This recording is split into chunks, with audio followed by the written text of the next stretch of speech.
ಸುಮ್ಮನಿರವ ನೀನು. ನಾನು ಅವತ್ತೇ ಹೇಳ್ದೆ, ಮತ್ತೆ ನಮ್ಮ ಮನೆಗೆ ಬಂದಾಗ ಇವರು ಸುಮ್ಮನೆ ಬಂದಿಲ್ಲ, ನಮ್ಮ ಆಸ್ತಿ ಹೊಡೆಯಕ್ಕೆ ಬಂದಿದ್ದಾರೆ ಅಂತ. ನೋಡು ಈಗೆಲ್ಲ ನಿಜ ಆಯ್ತಾಯ್ತೆ.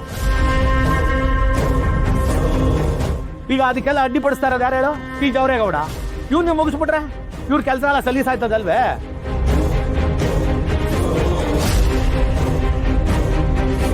ಅದಕ್ಕೆ ನಾನು ಕುಡಿತಾ ಇರೋ ಹಾಲು ಗಂಜಿಲೆಲ್ಲ ವಿಷ ಮಿಕ್ಸ್ ಮಾಡ್ಕೊಂಡು ಕೊಡ್ತಾ ಇರೋದು ಇವಳು.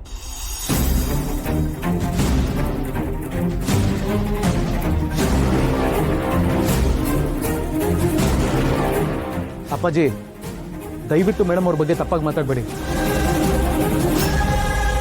ಆ ಶಿವ ಹೇಗೆ ತಾನು ವಿಷ ಕುಡಿದು ದೇವತೆಗಳಿಗೆ ಅಮೃತ ಉಳಿಸಿದ್ನೋ ಹಾಗೆ ಎಲ್ಲ ನೋವನ್ನು ತನ್ನಲ್ಲೇ ಇಟ್ಕೊಂಡು ಈ ಮನೆಯವ್ರಿಗೆ ಒಳ್ಳೇದಾಗ್ಲಿ ಅಂತ ಬಯಸ್ತಾರೆ. ಇವ್ರ ಮೇಲೆ ಹಿಂಗೆಲ್ಲ ಆಪಾದನೆ ಮಾಡಬೇಡಿ. ಹೌದಪ್ಪ, ಏನೇನೋ ಹೇಳ್ಬೇಡ. ಇವ್ರು ಬಂದಿರೋದು ನಿನ್ನ ಕಾಪಾಡೋದಕ್ಕೋಸ್ಕರ, ನಿನ್ನ ಸಾಯ್ಸಕ್ಕಲ್ಲ. ಅಲ್ಲ ಕಣವ, ನೀವ್ಯಾರು ನಾನು ಹೇಳೋದನ್ನ ಕೇಳ್ತಾನೆ ಇಲ್ವಲ್ರವ?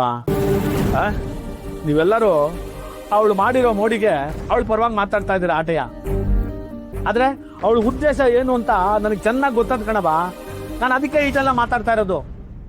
ಇಲ್ಲ ಮಾವ, ನನಗಂತ ಯಾವ ಉದ್ದೇಶನೂ ಇಲ್ಲ.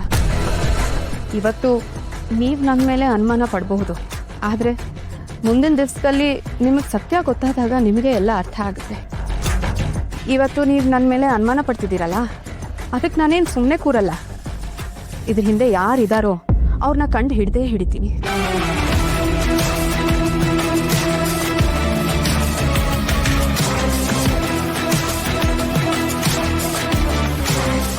ಅಲ್ಲ, ಈ ತರ ಮಾಡ್ಬೋದಾ ನೀವು?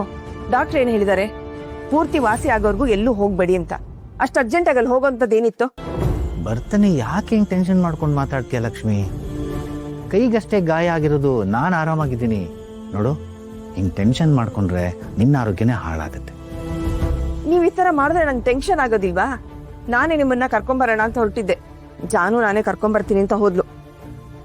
ನೋಡಿದ್ಯಪ್ಪ, ಅಮ್ಮಂಗೆ ನಿನ್ ಬಗ್ಗೆ ಎಷ್ಟು ಕಾಳಜಿ ಇದೆ ಅಂತ. ಅದಕ್ಕೆ ಹೋಗ್ಬೇಡ ಅಂತ ಹೇಳಿದ್ದು. ನಾನು ಹೋಗಬಾರ್ದು ಅಂತಾನೆ ಅಂದ್ಕೊಂಡಿದ್ದೆ ಮಗಳೇ. ಬೆಳಗ್ಗೆ ವೀರು ಬಂದು ಬೇಜಾರು ಮಾಡ್ಕೊಂಡು ಮಾತಾಡಿದ್ನಲ್ಲ, ನನ್ನ ಮೇಲೆ ವಿಶ್ವಾಸ ಇಟ್ಟು ಬಂಡವಾಳ ಹಾಕಿದ್ದಾನೆ. ಲಾಸ್ ಆಗ್ಬಿಟ್ರೆ ಯಾಕೋ ಮನಸ್ಸು ತಡಿಲಿಲ್ಲ, ಅದಕ್ಕೆ ಹೋದೆ. ಹೋದ್ರೂ ನಿನ್ನ ಮಗಳಲ್ಲಿ ಏನಾದರೂ ಕೆಲಸ ಮಾಡಕ್ ಬಿಟ್ಲ ಕೇಳಿ ನೋಡು. ಅದೇನೋ ಹೌದಮ್ಮ, ಅಪ್ಪನೇ ಕೆಲಸ ಮಾಡ್ತಿರ್ಲಿಲ್ಲ, ವೆಂಕಯ್ಯಣ್ಣಂಗೆ ಹೇಳಿ ಕೆಲಸ ಮಾಡಿಸ್ತಿದ್ರು ಅಷ್ಟೇ. ಈಗ ವೆಂಕಯ್ಯಣ್ಣ ನಮ್ಮ ಜೊತೆ ಹೊರಟ, ನಮ್ಮೂರು ಯಾರಾದ್ರೂ ಅಲ್ಲಿದ್ರೆ ಒಳ್ಳೇದು ಅಂತ ಅಪ್ಪ ಅವನ್ಗಲ್ಲಿರಕ್ ಹೇಳಿದ್ರು. ಒಳ್ಳೆ ಕೆಲಸ ಮಾಡಿದ್ರೆ ಬಿಡಿ. ಅದೆಲ್ಲ ಸರಿ ಜಾನು, ಆದರೆ ಮಾವ ಹೀಗೆ ದಿನೇ ದಿನೇ ಗ್ಯಾರೇಜ್ಗೆ ಹೋಗ್ತಾ ಇದ್ರೆ ಅಲ್ಲಿ ನಡೆಯೋ ಕೆಲಸಗಳನ್ನ ನೋಡಿ ಒಂದು ದಿವಸ ಅವರಿಗೂ ಅನ್ಸಕ್ಕೆ ಶುರು ಆಗುತ್ತೆ ಕೆಲಸ ಮಾಡಬೇಕು ಅಂತ. ಅವಾಗ ಏನು ಮಾಡ್ತಾರೆ ಹೇಳು? ಕೆಲಸ ಮಾಡ್ತಾರೆ. ಅದರಿಂದ ನೋವು ಇನ್ನಷ್ಟು ಜಾಸ್ತಿ ಆಗುತ್ತೆ. ಇದಕ್ಕೆಲ್ಲ ನಾನೊಂದು ಪರಿಹಾರ ಹೇಳ. ಹೇಳಿ ಅದಕ್ಕೆ. ಮಾವ, ನೀವೇನು ಬೇಕು ಅಂತ ಲಾಸ್ ಮಾಡ್ತಿಲ್ಲ ಅಲ್ವಾ? ನಿಮ್ಮ ಕೈ ಸರಿಯಾಗಿದ್ದಿದ್ರೆ ಇದೆಲ್ಲ ಯಾವುದೂ ನಡೀತಾನೇ ಇರಲಿಲ್ಲ. ಅದಕ್ಕೆ ನೀವೀಗೆ ಲಾಸ್ ಆಯಿತು ಅಂತ ಅದ್ರ ಬಗ್ಗೆ ಯೋಚನೆ ಮಾಡೋ ಬದಲು ನಿಮ್ಮ ಆರೋಗ್ಯನ ಸರಿ ಮಾಡ್ಕೊಳ್ಳೋದ್ರ ಬಗ್ಗೆ ಗಮನ ಹರಿಸಿ. ಮೊದಲು ಹುಷಾರಾಗಿ, ಆಮೇಲೆ ಎಲ್ಲರೂ ಹೋದ್ಮೇಲೆ ನೀವು ಹೋಗಿ 1-2 ಅವರ್ ಕೆಲಸ ಮಾಡಿ. ಆವಾಗ ಲಾಸನ್ನು ಸರಿ ತೂಗಿಸ್ಬೋದಲ್ವಾ? ಸರಿಯಾಗಿ ಹೇಳಿದ್ರಿ ಅದಕ್ಕೆ.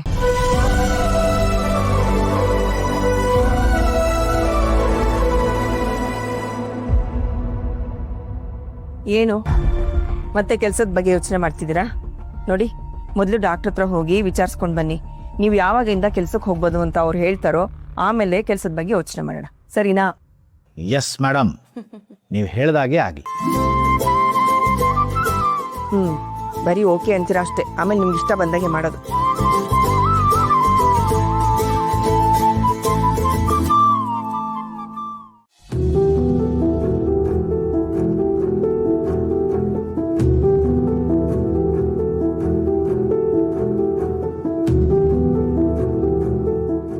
ಭಾವನಾ, ನೀನ್ ಯಾಕೆ ಕಸ ಗುಡಿಸ್ತಾ ಇದ್ಯಾ? ಕೊಡು, ನಾನೇ ಕಸ ಗುಡಿಸ್ತೀನಿ. ಪರವಾಗಿಲ್ಲ ಸಂಜಯ, ಈಗ ಮನೆಯಲ್ಲಿ ಯಾರು ಕೆಲ್ಸದವ್ರು ಇಲ್ಲದೆ ಇರೋದಕ್ಕೆ ಕಾರಣ ನಾನೇ ಅಲ್ವಾ? ಅದಕ್ಕೆ ಎಲ್ಲ ಕೆಲಸ ನಾನೇ ಮಾಡ್ತೀನಿ. ನೀನು ಆರಾಮಾಗಿ ಮಲ್ಕೋ. ಅದ್ ಸರಿ, ಹರೀಶ್ ಅಲ್ಲಿ ಕಾಣಿಸ್ತಿಲ್ಲ. ಹೊರಗೆ ಹೋಗಿದ್ದಾನೆ. ಬೇಗ ಬಂದ್ಬಿಡ್ತೀನಿ ಅಂತ ಹೋದ, ಜೊತಾರು ಬಂದಿಲ್ಲ ನೋಡು. ಗೊತ್ತಲ್ಲ ನಿನ್ ತಮ್ಮನ ಬಗ್ಗೆ. ಅಯ್ಯೋ, ಈಗ ನಾನು ಬಂದಿದ್ದೀನಲ್ಲ, ಎಲ್ಲ ಸರಿ ಮಾಡ್ತೀನಿ. ನೀನ್ ಟೆನ್ಷನ್ ತಗೋಬೇಡ.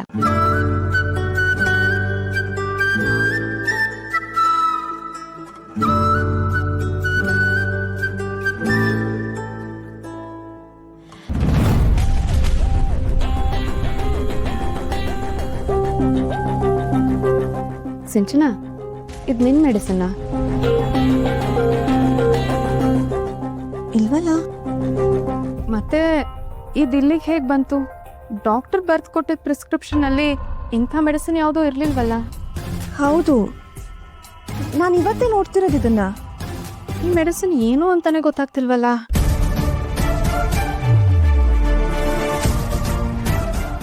ಕೆಟ್ಟ ಸ್ಮೆಲ್ ಬೇರೆ. ಇದನ್ನ ಯಾರೆಲ್ಲಿ ತಂದಿಟ್ರು ಅಂತನಾದ್ರೂ ಗೊತ್ತಾ ನಿಂಗೆ? ಇಲ್ಲ, ಗೊತ್ತಿಲ್ಲ. ಅಯ್ಯೋ, ಅದ್ರ ಬಗ್ಗೆ ಯಾಕೆ ತಲೆ ಕೆಡ್ಸ್ಕೊತೀಯ ಭಾವನಾ? ಯೂಸ್ ಇಲ್ಲ ಅಂದ್ರೆ ಕಸಕ್ಕೆ ಹಾಕ್ಬಿಡು.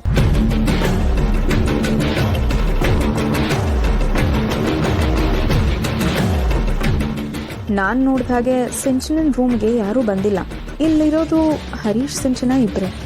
ಅಂದರೆ ಹರಿ ಏನಾದರೂ ತಂದಿಟ್ಟಿರ್ಬೋದಾ? ಏನಕ್ಕೆ ತಂದಿಟ್ಟಿದ್ದಾನೆ? ಇರಲಿ, ಇದೇನು ಅಂತ ತಿಳ್ಕೊಂಡು ಆಮೇಲೆ ಅವನ್ನ ಕೇಳ್ತೀನಿ. ಅಂತೂ ನನ್ನ ಪ್ಲಾನ್ ವರ್ಕೌಟ್ ಆಯ್ತು. ಈಗ ಯಾರಿಗೆ ಮಾರಿ ಹಬ್ಬ ಕಾದಿದೆಯೋ ಗೊತ್ತಿಲ್ಲ.